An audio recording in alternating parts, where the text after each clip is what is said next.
as it relates to COVID in this situation. We know that, but we do know that we're playing under COVID guidelines. Everybody's playing under a guideline. Everybody has self-policed themselves in a certain way. And, I just think that this comes down to when you're talking college, high school, or even, youth level sports, you're talking about, families first. Okay. I mean, yeah, college football is $1 billion business. Yeah, money's being made, national championships on the line, but you got my kid on your football team. It's your responsibility to make sure that my kid is safe. All right. So I wanted to see, and I grew up as an Alabama fan. I am a natural Alabama fan from birth. I mean, it was passed down from my family, and I am a big Nick Saban fan, one of the hugest Nick Saban fans. But I'm just telling you, if he is charged with protecting my child and he gets tested positive with COVID on a Monday, we've got a game, quite possibly the biggest game of the year coming up 5 days later. It does not matter to me whether or not he had 3 false, or whether we think the first test was a false positive. Doesn't matter to me if he tests positive or he tests negative 3 times before the games. 24 hours before the game. That doesn't matter to me. What Nick Saban, in my opinion, should have done, he has made is he should have sat out of the game, or at least he should have quarantined himself in a different setup in the game. I think he should have been at home. I think that, the assistant coaches should have been running this game, and he could have made a really big statement to those parents. Of course, maybe some of the fans may not see it that way, but a big he has stepped out publicly and he's done some things, with his black players. He's done some really good, activist type things when it comes to this whole movement. So why not do the same and make a statement when it comes to COVID? Show people that you care about these kids first. You don't care about the game that's number 2 versus number 3. You make sure that your assistant head coach, handles the situation, even if you have to be remotely tied into the ball game or through the headsets. I just think he just threw caution to the wind and said, hey, I want to be at this game. I need to coach in this game. We need to win this game.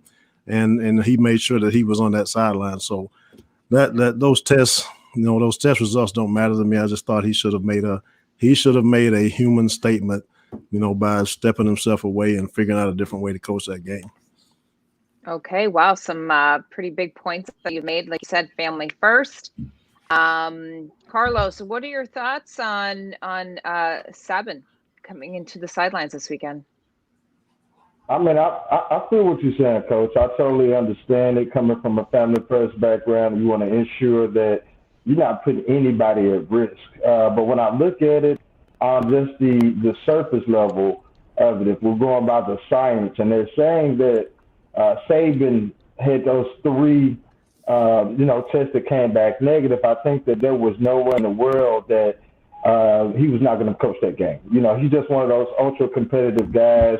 And plus with the pressures that be, from everyone in Alabama, from Alabama in that region, how those guys care about their college football team. So I think it was just a convolution of all those things that came together, and there was just no way with it being, like you said, the big game of the year thus far, the pressures that be, and those tests coming back the way that they did, that Saban was not going to be not allowed on that sidelines. I thought that even if he did test negative, positive, I should say, that he still would have tried to find a way to get on those sidelines. And I'm not saying that it's right. I mean, you got to think purposely in these type of situations, because we know that it is an inherent risk to anybody that's diagnosed with that disease, that virus, I should say, that's going to have some inherent danger to it. But I just didn't see it. When they said that he had the negative one, the second one, I could see it coming. I was like, oh, yeah, he's going to coach that game. Yeah. There's no way that he's not going to allow it not to happen. So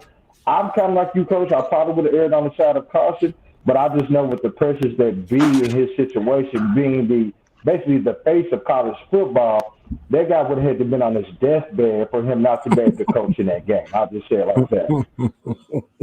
I totally agree, Coach. I didn't want to cut you off, Coach Broussard. Yeah, I mean, it's many ways you can look at it, but ultimately, he was cleared by the doctors. The SEC set up a certain protocol based on science, based on the doctors, and he followed the protocol. So I didn't see a problem with it. In regards to jeopardizing your son or on a football team, that parent has the player and the parent has the right to say, we don't feel comfortable playing and not play. I mean, you have that choice, you have that right.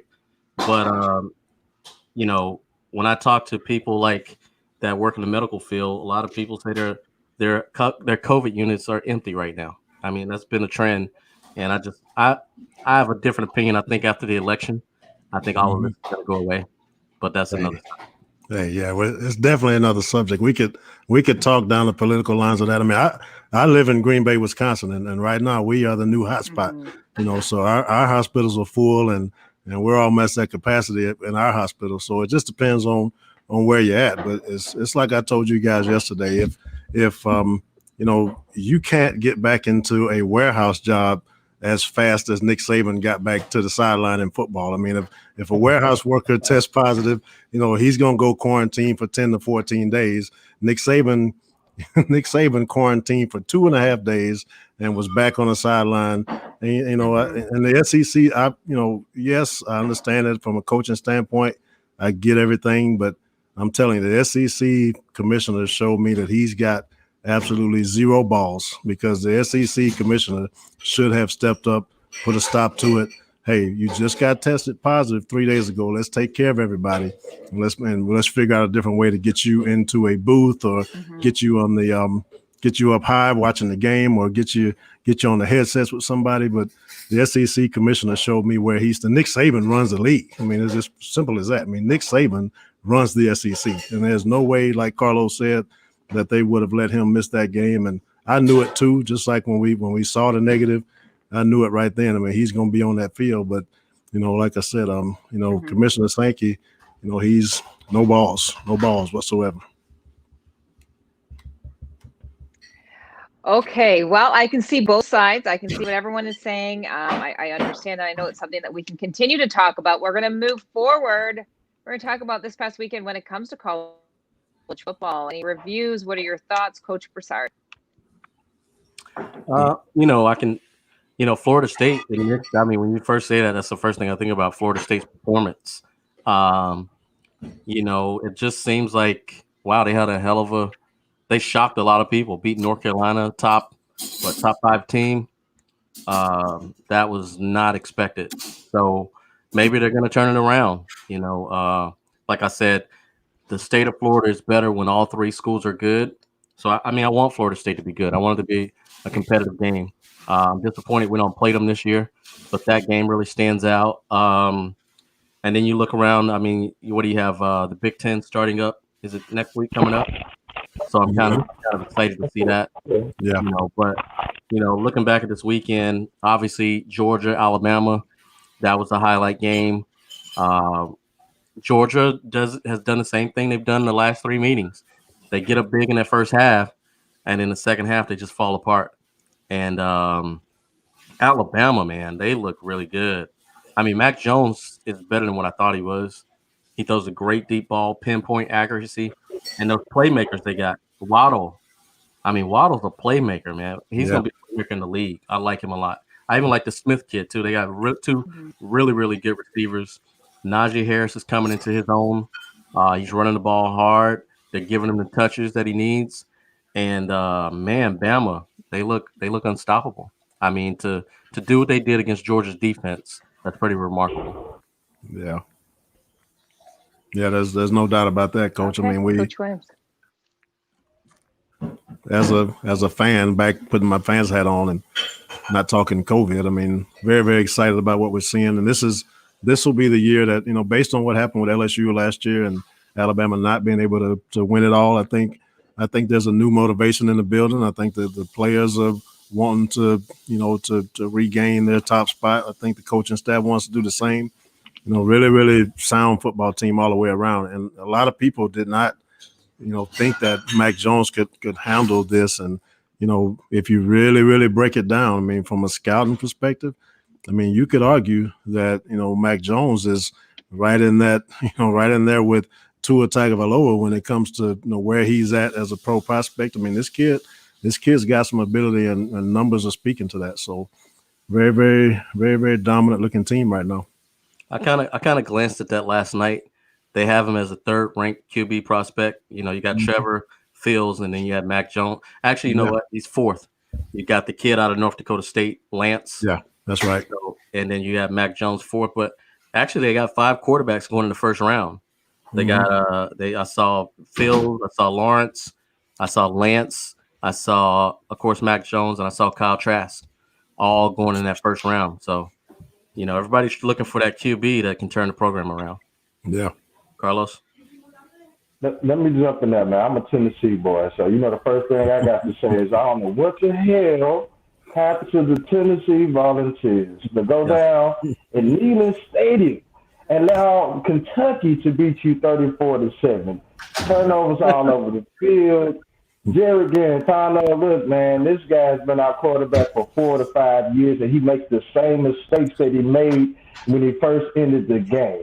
Yeah. Disappointing, disheartening, and you just can't allow that. If your quarterback is your weakest link on your offense, I don't care about your skill positions. I don't care about your offensive line. You're always going to be at a disadvantage. But outside of that game, of course, you can't go wrong talking about Alabama. I think this is the year. No, I never pick a Georgia football team. Sorry. I don't pick the Falcons on anything. I don't pick the Bulldogs on anything because they have never proven to me in a big moment that they're going to do anything worth me talking about. So here we are once again talking about Georgia and how they let us down. Because the way that Georgia team played against Tennessee on defense, I felt like they would not dominate, but they would be able to have their arm against that explosive Alabama offense. But I don't know what it is. It seems like they had something over his former coaches from his coaching tree. They can never beat the guy.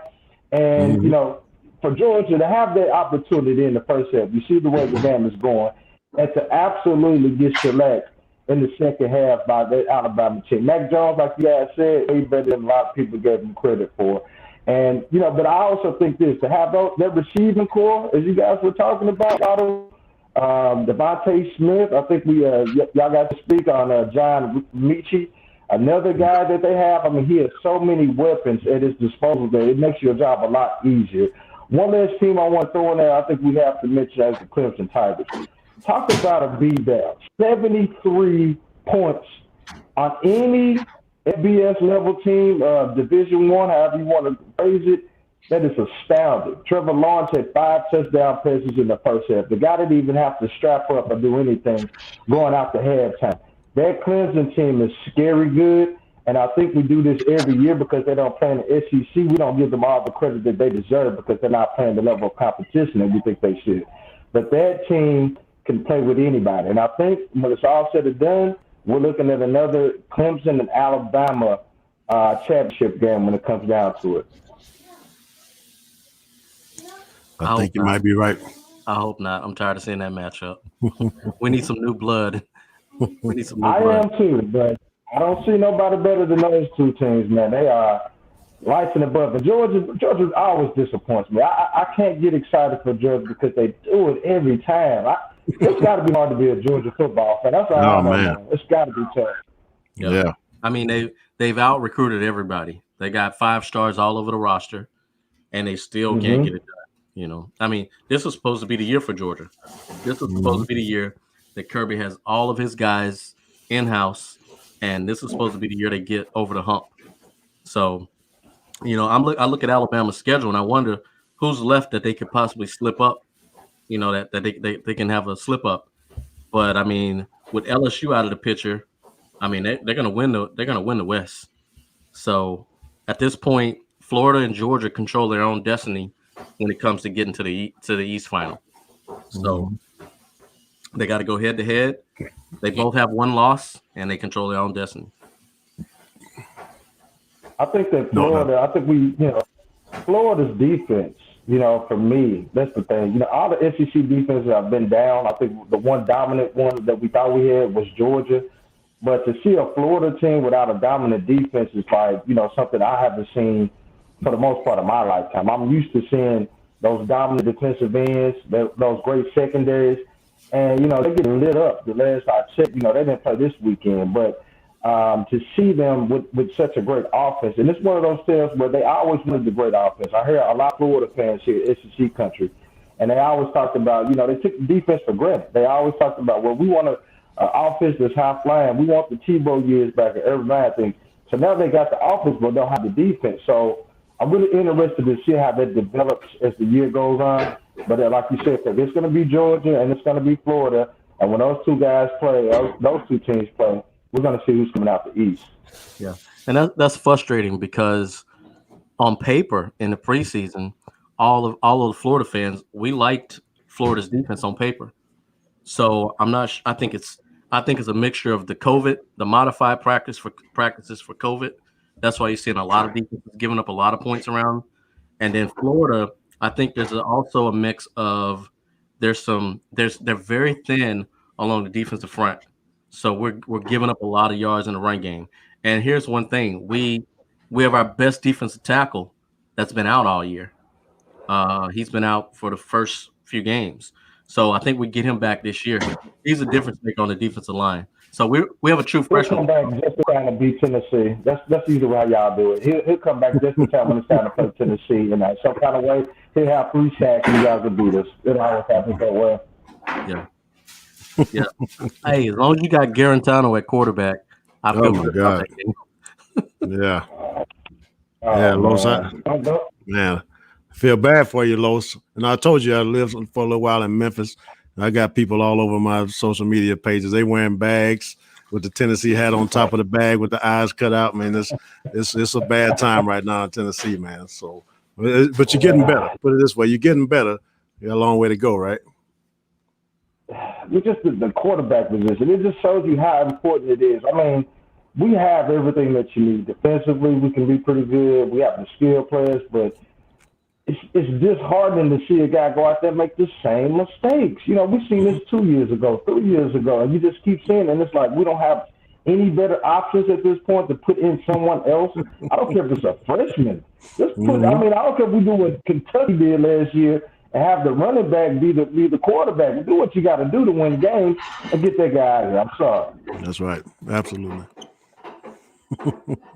Okay, guys. Well, I think I'm back in the game. Seems like I always have an issue on my end, but some good statements, good comments that were made. I have to bring up next topic. Are you guys ready? Let's talk about Rodgers and Brady. Do you feel like this was a good wake-up call for Aaron Rodgers this weekend? I mean, he pretty much got served by Tom Brady on the field. Honestly, I was shocked. In my pool, I took Green Bay to win, and obviously, I was deflated. I was wrong. Brady and Gronk, they did their thing. Their chemistry started to show. Are you guys surprised about this? So you actually picked Tampa in that game, Tracy? You picked Tampa? Can she hear us? Can she hear us? Maybe not. I think she can. Right. I hear her. I can hear you guys. Can you hear me now? Did you pick Tampa in that game? Yeah.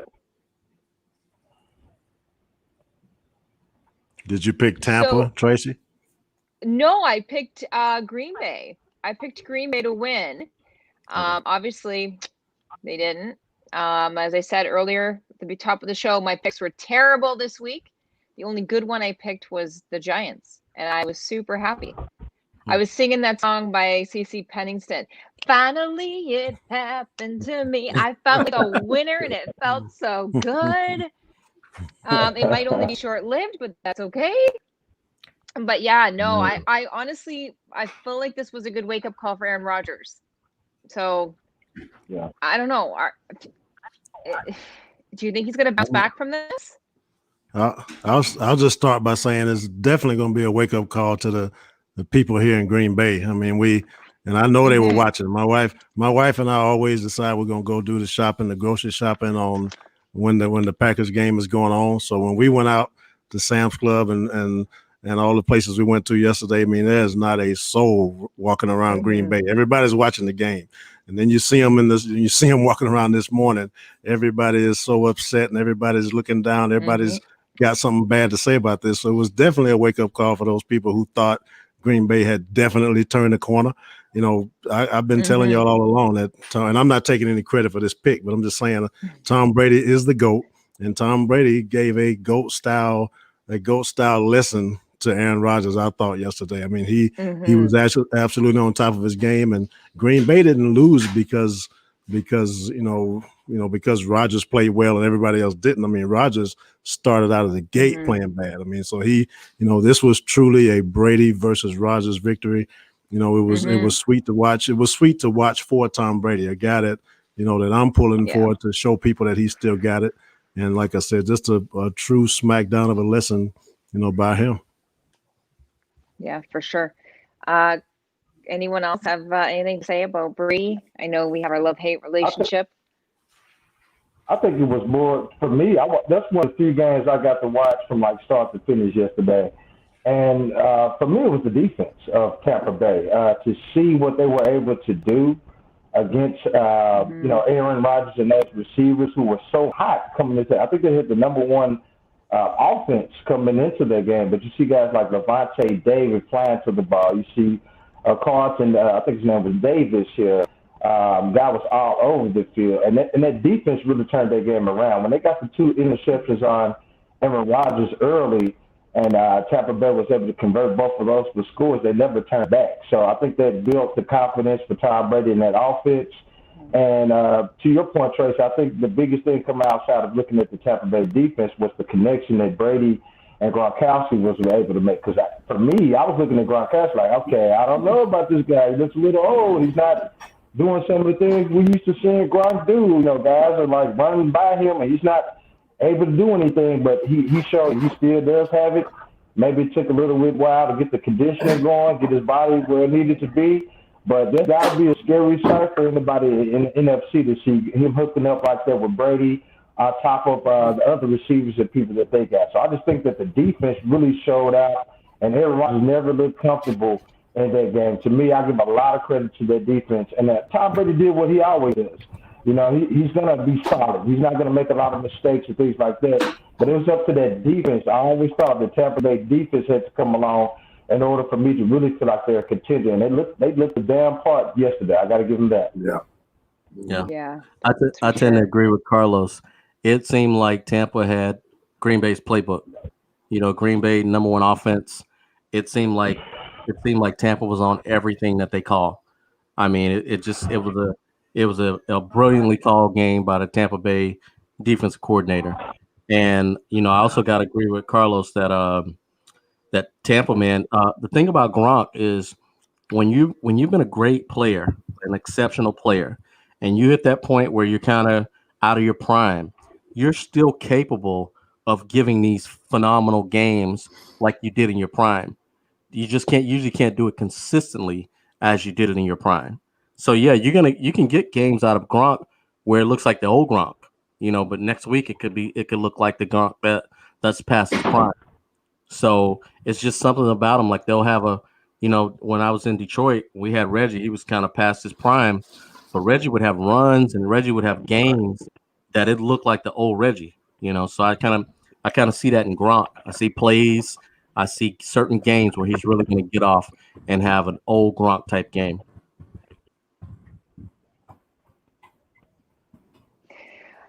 Okay, moving on to the next topic. Let's talk about Miami yesterday. The Dolphins showed up for another week. What do you guys think? I mean, hey, Tua. That's who I'm giving my game ball. I'm giving my game ball to all of Miami. They're going to have my ball play with this week. So he makes his NFL debut. He soaks in that moment at the end of the game on the field, and just like you actually feel like you can just feel everything that's going on in that moment. How cool is that? Coach Broussard, what are your thoughts when it comes to Tua? He was in for like 2 minutes, right? He was in for like a few plays. I don't know if they would call it a debut. And most of them were run plays. Did he throw the ball once or twice?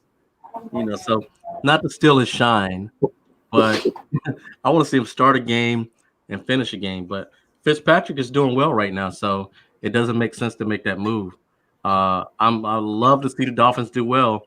I wanted Flowers to have a chance to turn it around, and I knew he was going to have to show signs of improvement, and he's been doing that. I know two parents are very happy and proud because they're very hands-on with his career, and to see him get in was great. I mean, it's a confidence booster. He looked good. He made good throws. He completed his first pass, and it's a stepping stone. Yeah. So maybe they'll work him in slowly, depending on the situation. And yeah. What do you guys think? Well, I mean, we all know.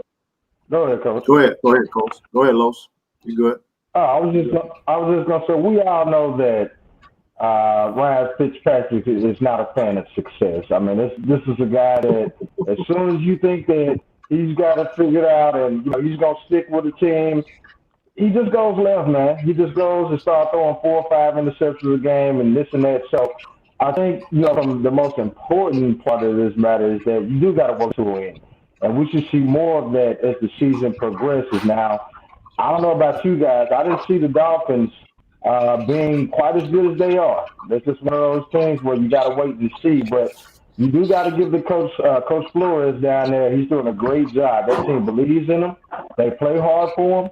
So you know that anytime that the team comes out and respects the coach enough to do that, that they're going to win some games that they shouldn't have. So, shouts out to the whole Miami coaching staff. They're doing their thing. The team looks good. And anytime you can see a guy, because I thought Tua would be, if he didn't get hurt, he has a chance to be a generational talent. That guy has an arm like I've seen very few guys have. So it's always good to see a guy able to soak in that moment. A lot of guys don't do that. First game, okay, great. Let's go off and let's go party. He's in Miami. But the guy sat there, soaked it in, took it in for his first game. And I really respect that out of guy because that's a guy that is serious about his craft if he's able to do something like that. So I do like the way that he handled that moment. Yeah, it was a couple of handoffs, a pass here and whatnot. But I think it speaks volumes about his character and how he takes this so seriously. This is his craft. This is his life. And he took a moment and just sat there and soaked it all in. So shouts out to Tua. Shouts out to the Miami Dolphins. And, hey, man, they may mess around and beat a few other teams they're not supposed to here. We'll see. Yeah. Definitely so. I mean, he'll just really quickly, I'll say for Tua, again, I'm an Alabama fan. Always been a Tua fan. I think what you saw is a guy that at one point, saw his career flash in front of his eyes. I mean, when he went down with that hip injury, I mean, truthfully, he doesn't know at that point if he's ever going to do this again. So for him to go through that, make the comeback, get himself back healthy, and then find himself on the NFL field, I mean, I think he appreciates that more than maybe he would have without the injury. So I think that's what you're seeing out of his emotion. But just in his development, Fitzpatrick is playing better because, I think Fitzpatrick doesn't want to lose the job, too fast. I mean, he wants to stay in as long as he can. So he's playing better because of Tua. And he's also been a really good mentor for Tua. I mean, it's a guy with no ego. I mean, that's a guy that doesn't mind helping Tua when he comes to the sideline. You can see him talking and communicating with each other. So he's talking to Tua about things that he may see down the road. So I think it's a really good situation for him, and couldn't be a better setup for the head coach Flores there to have a future quarterback or a future franchise guy with a guy who's a gracious, starting quarterback, getting them ready to go.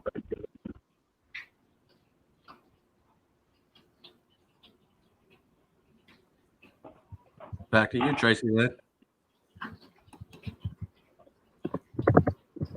All right, did we lose Tracy? If you have some audio issues. Tracy Coach Lynn? Williams, I have a question for you regarding the Steelers. What do you think, Pittsburgh? You feel like this is, and you've seen this, what's going on the field? Well, first of all, I've always been a Mike Tomlin fan. I mean, I think that guy is the consummate pro. I mean, I think he does it exactly the right way. I think he's in a great situation at Pittsburgh with a supportive ownership family. So you can see now that he's, we may be looking at what we saw in 2008. I mean, you got Roethlisberger's healthy. Roethlisberger is in shape, which is a big part of this whole thing. And he's got some targets that he can throw the football to. So right now you're looking at an undefeated football team. And I guarantee you there wasn't going to be very many people, that would have predicted Pittsburgh to be, undefeated at this point. So this is a sneaky situation for Pittsburgh. I mean, they're right there on the edge of really being great. And I really, really, truly think that, Well, even though we got a long way to go, I think we're going to see Pittsburgh make a serious run at being a Super Bowl team. Yeah, I agree. We didn't. A lot of people didn't really expect Pittsburgh to be undefeated at this point. Just evaluating them. I think Tomlin may have sat down with Roethlisberger and said, "Look, at 38 years old, you need to come in a lot better shape to help you make yourself less injury prone." Because I feel like if they can have him healthy, like you mentioned, for the entire season, they got a chance at winning the Super Bowl. And I'm rooting for him. I'm a closet Steelers fan because as long as they have Tomlin, I want Tomlin to do well. They're clicking on all cylinders. They look good. Defense looks good, and I think they're definitely a team to watch out for. Well, Kirk, I'm glad you're coming out the closet. That's always a big thing for anybody to do. So, shout out to you for that, sir. I hear we talking about Pittsburgh not being maybe as good as a lot of people thought they was going to be. Well, but I'll say like this. Y'all said that people didn't think that they would be undefeated at this point. I heard a lot of people saying Pittsburgh was going to be pretty good. We knew the defense was there. We just knew that they needed the quarterback to bring it all together on offense. So a lot of people were, I won't say a trendy pick. They were, one of those dark horse picks to come out of the AFC. If you didn't want to pick Kansas City, if you didn't want to pick Baltimore. I would say this, guys. I am really excited to see them play the Tennessee Titans next week. I really think that this is one of those games in the early season where you're going to see two teams collide that are playing very well. You see what the Titans were able to do against the Texans. The offense of the Titans has become scary. Tannehill, what he's been able to do inside this offense is unfathomable. To see all the struggles that Tennessee had with Mariota at quarterback, you always knew they could be pretty good if they could find a guy that could just, somewhat be a game manager.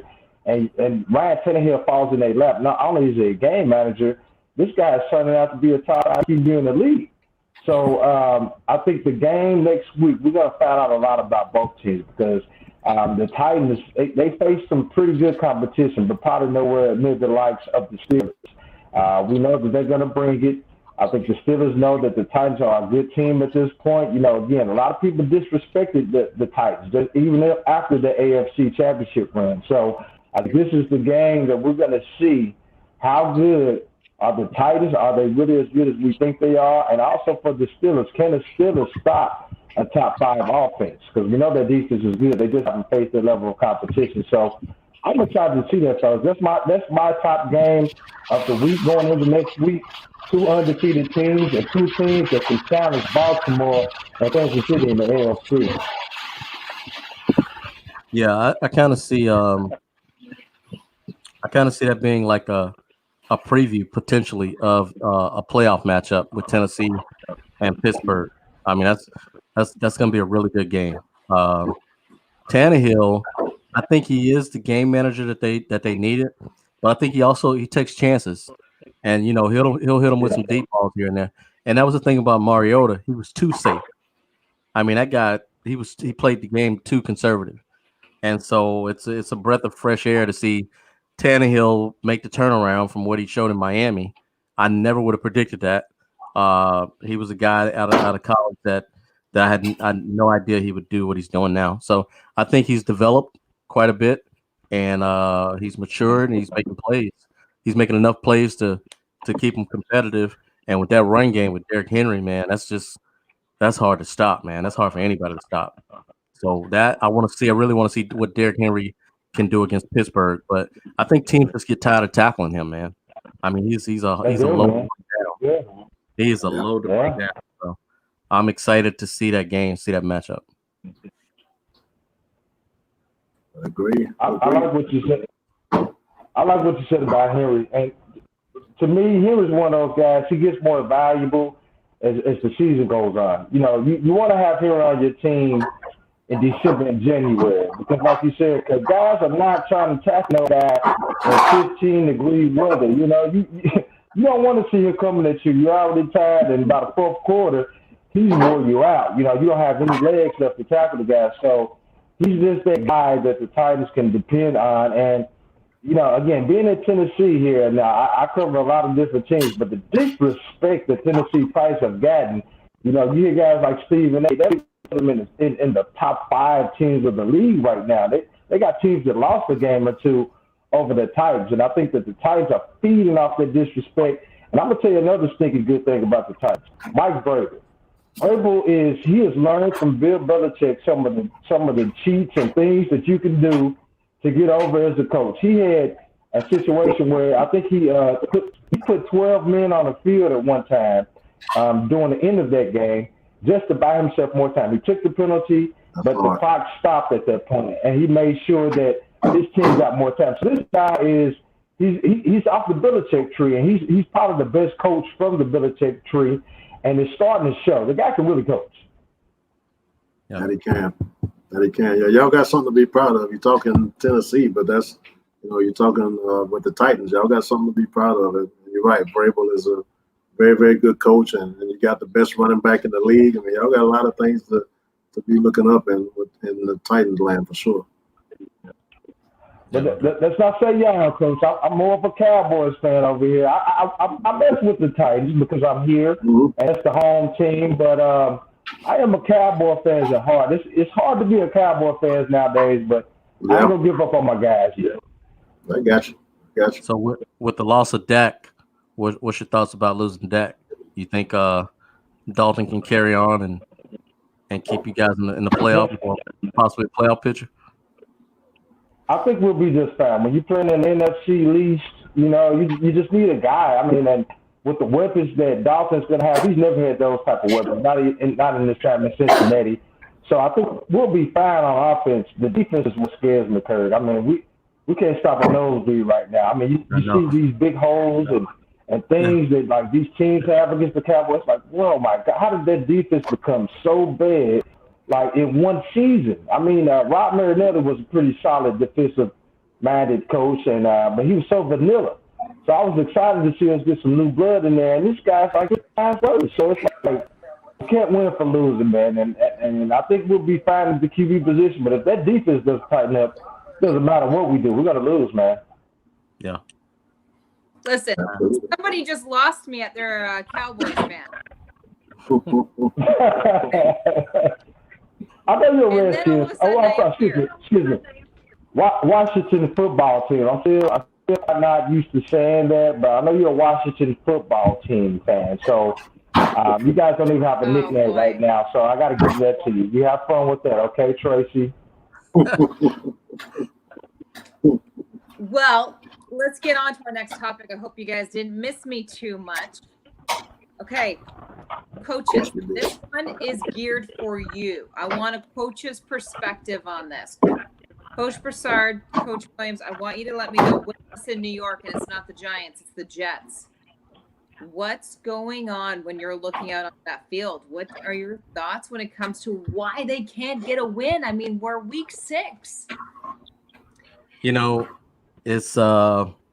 no surprise to me when they hired Adam Gase. I thought that guy would never get another head coaching job in the league after Miami. I mean, to get the Miami job, I never thought he was completely qualified to get that job from the start. I mean, when you look at his coaching resume, he was a scout. He had some favoritism and some nepotism that got him in a position of being a coordinator. He never really earned his stripes to show that he could be an effective head coach. And then he gets the Miami job, and I'm scratching my head, and that didn't work out. And I think he's done.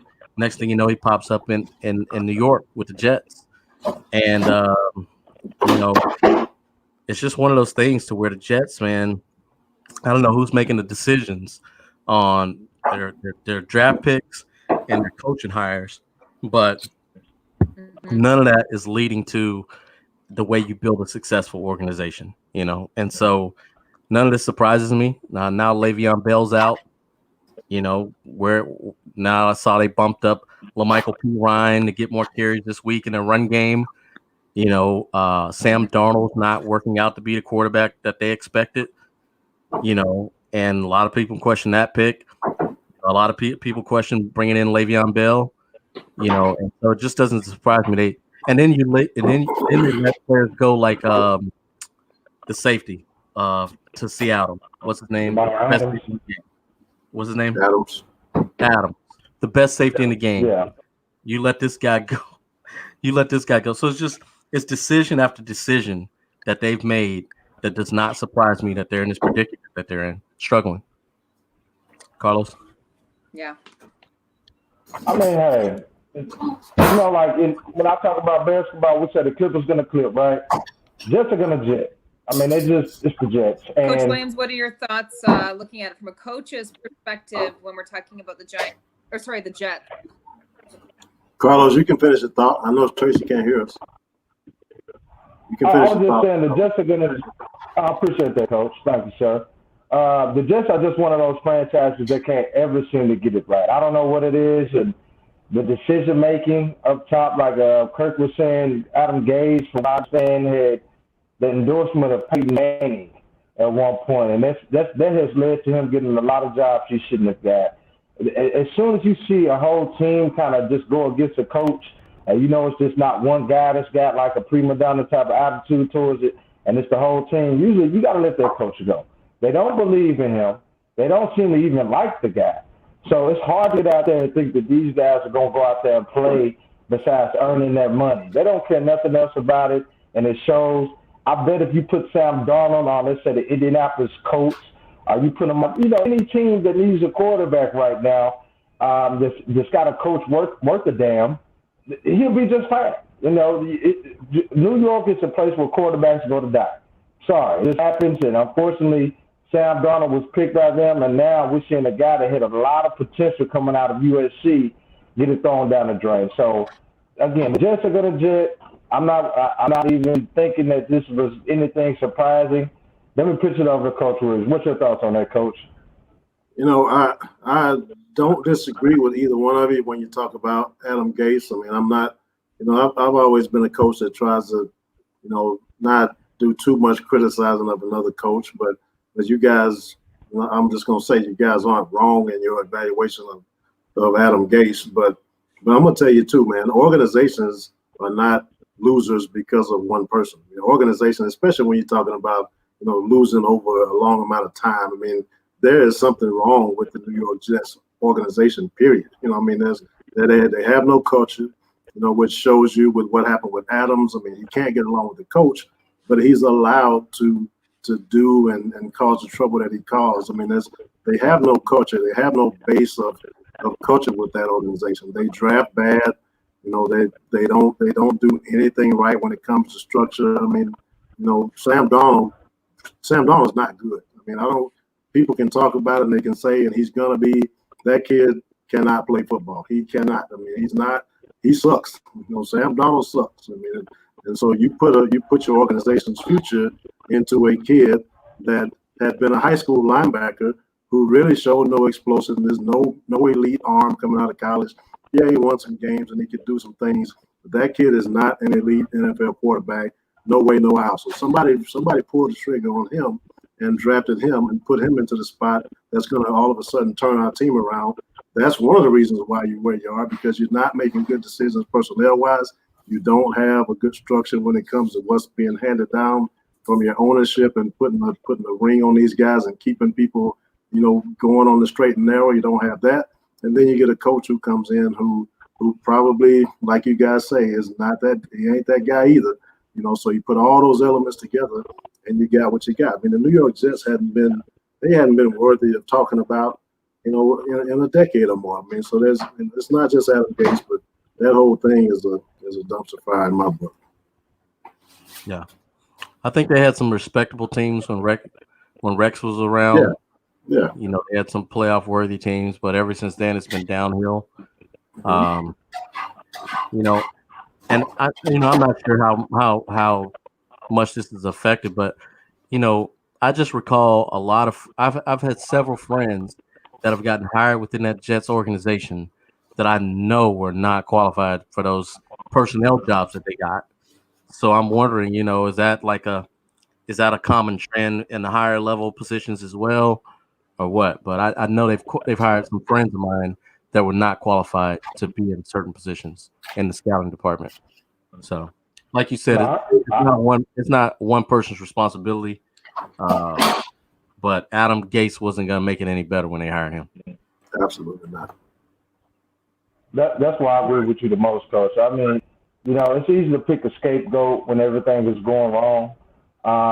So we can throw Adam Gase under the bus. Again, he's not a good coach. I mean, you look at the record and look at it and tell this guy's not a guy that probably should be coaching any NFL team. But it does start at the top. You got to look at the owners. You got to look at the GM. You got to look at every position. When you're that bad, everybody should be held accountable.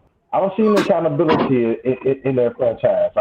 You have guys that are in positions that they shouldn't be in. You got the GM. They got a different GM every couple of years. So if you don't have the stability that you're going to need as a franchise, how do you expect for things to change? And that's just the way that they just do. And it's like there's some lovable losers. You know how those teams where I hear these Jets fans talking, well, that's my team. I'm just going to go. I'm like, dude, I mean, I get it. But, at one point, like, come on, man. Like, you can't get lucky one season and just have a out of nowhere good season or something like that. Ever. I don't know since it was, like you said, Rex Ryan or when they had Brett Favre. But they don't even get lucky, man. You might pick a guy and think that he was, okay, and then he turns out to be a stud. They don't even get that with the Jets. It's always the same old story. And to have both of those New York teams, the biggest market in America that we have, and both of those teams stink, I mean, that's got to be hurt. That's got to be hurt.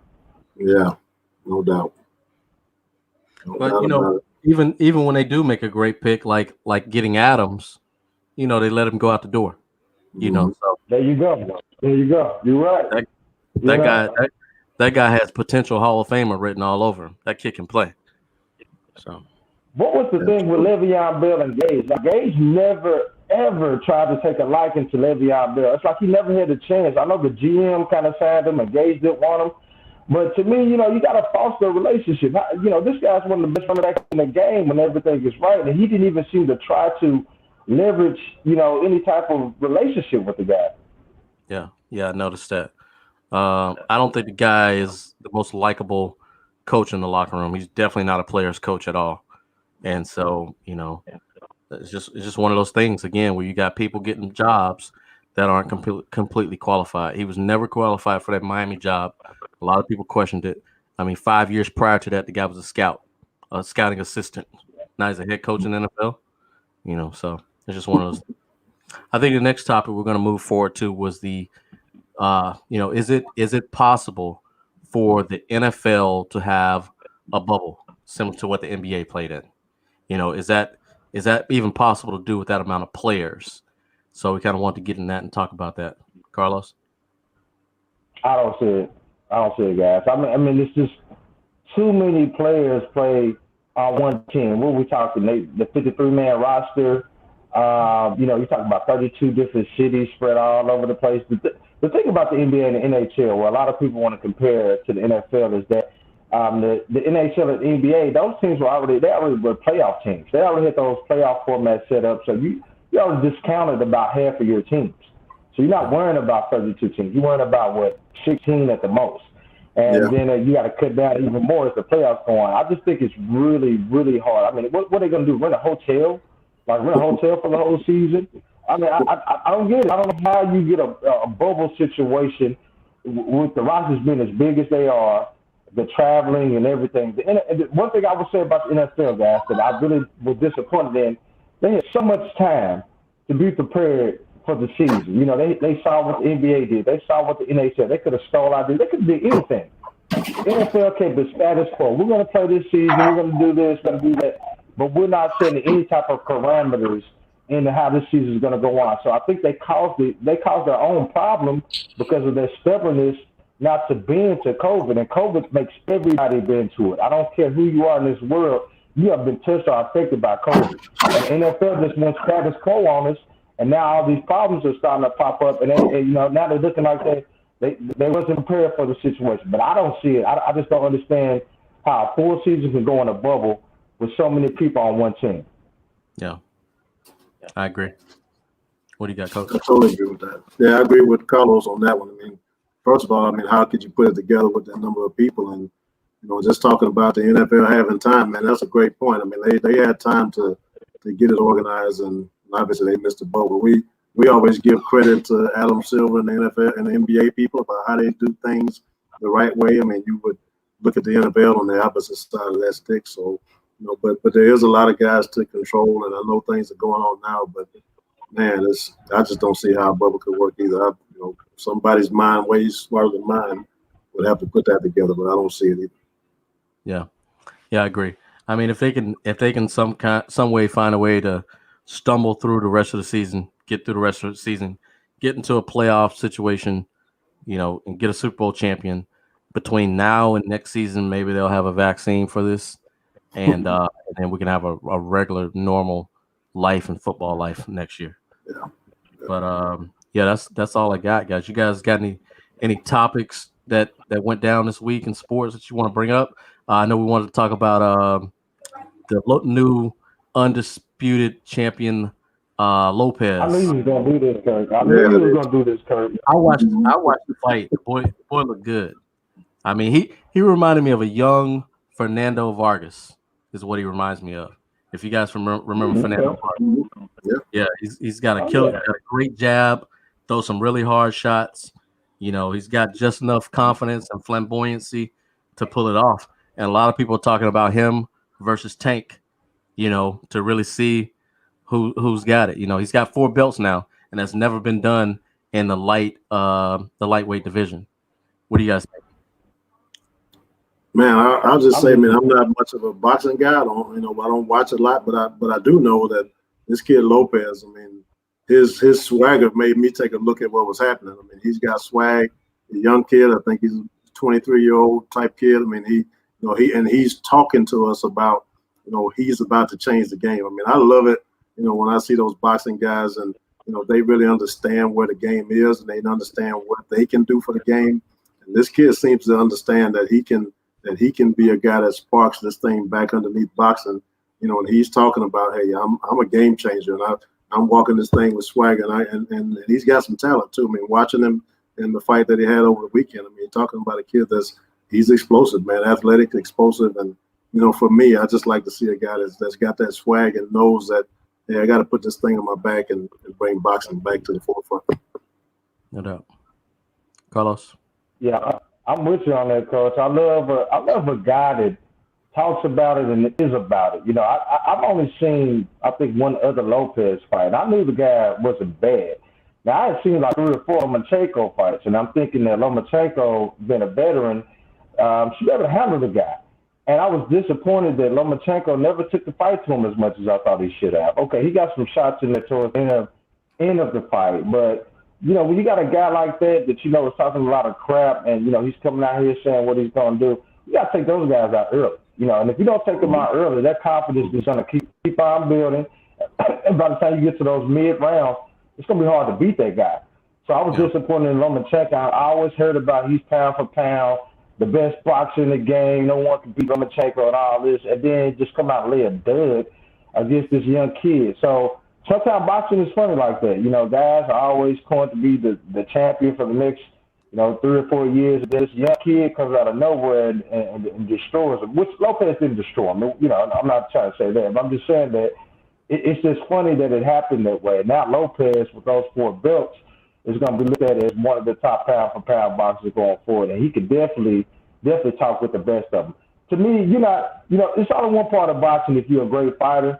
I love to see the guys talk their crap, man. That's just part of it to me. If you're not a guy that's out there being flamboyant, talking it up, making me want to watch your fights. I have to want to be entertained and watch your fights because boxing's not like what it was 10, 20 years ago. And he does that. And I'm telling you, that's good for boxing. Boxing needs a lot of guys like that, and they got one in Lopez. Yeah, that's right.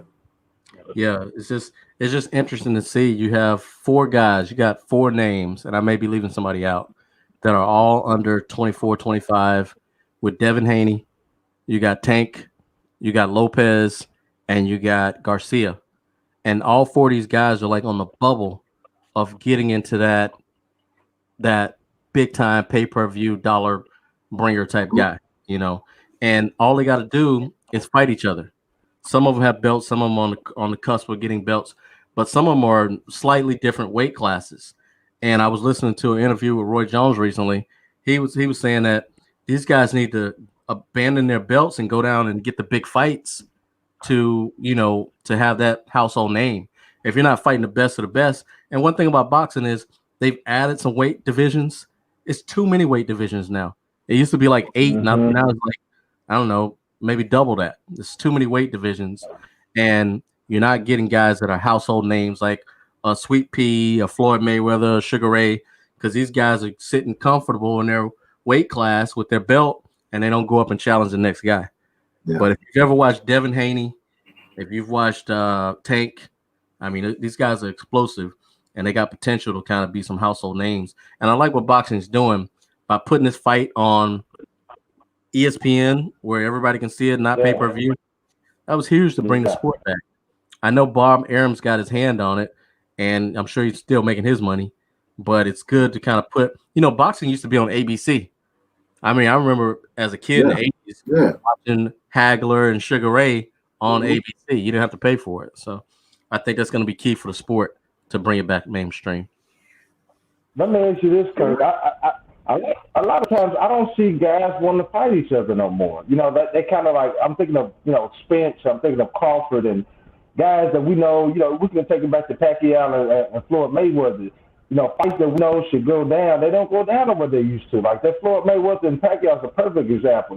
By the time that they fought, Pacquiao was out of his prime.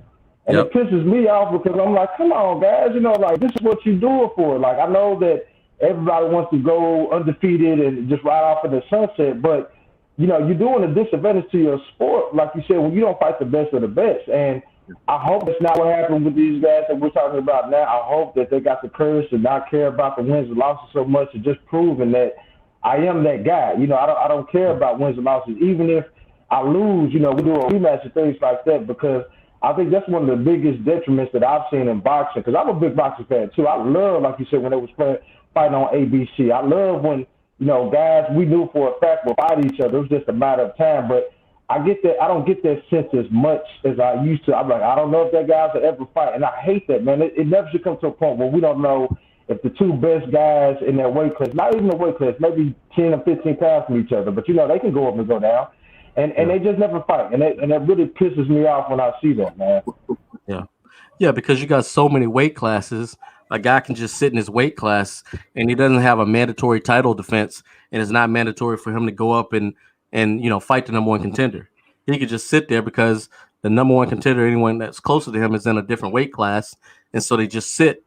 What are they the king of? Nobody wants to go to that pound for pound crown anymore.